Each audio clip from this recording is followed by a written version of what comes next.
Well, I'm out front of Yuma High School, the oldest high school, the original high school in Yuma, Arizona. We're just a few blocks, I suppose maybe a mile from Prison Hill. So when this high school was set up, it undoubtedly was on the countryside of town. Old Yuma, the Yuma, for years and years and years, as far as stores and so on, is over here, and I'll do it someday too. But it's a big high school. Goes clear across this city block with major buildings, and then it goes back in behind with major buildings.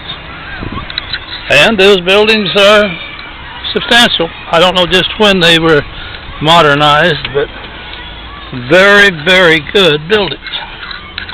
And one of the interesting things about Yuma High is their logo.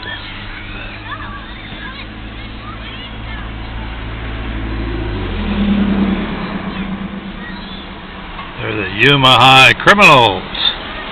And why are they the criminals? Well, way back when the town was growing, the high school as it was built at that time wasn't very big, needed some more space. In the meantime, the infamous Yuma prison had been closed.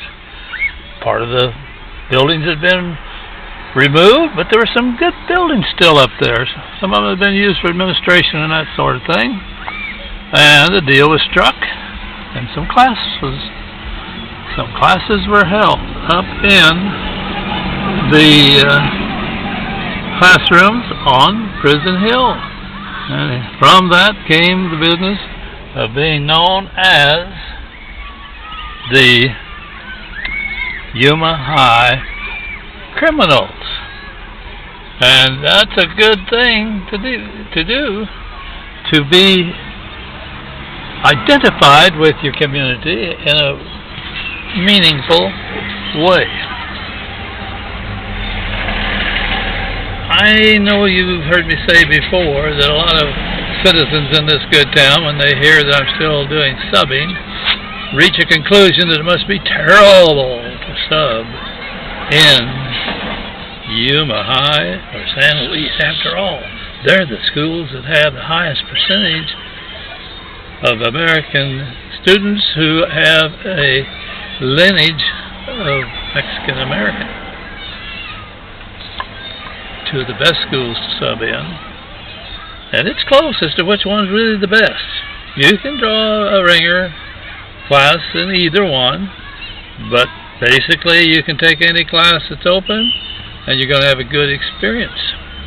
That says an awful lot about the administration, the students, the staff, the parents, the community. And there's no question, there are people that do not want to have a child go here. In fact, my own son and daughter-in-law had a bad experience years ago when a niece was living with them and attended here. You know, the girl probably was never happy because she was in a, to her, foreign land. She came out of, I think, Vermont and came out here. But anyway, they're sending our granddaughter to the Catholic high school, where it's a smaller school and more like the schools that Grandpa went to, where you might even know most of the kids. This school, wow, is it big.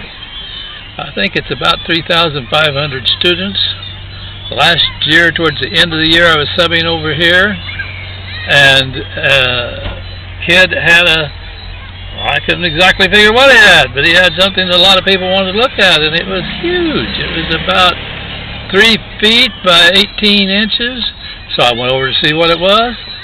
A picture of the seniors that were graduating. And holy Toledo, nearly 1,000 kids. There's no way you can even get to know a good percentage of your own class. So, you know, there it is, small town America in a sense. Yuma certainly not a big city, but as students, you attend big time, in my opinion, sized high schools. I'm not a fan of them, but it's remarkable to see schools like St. Louis High, Yuma High, Cibola High, Copa High, Gila Ridge High have lots and lots of students and still do a very good job.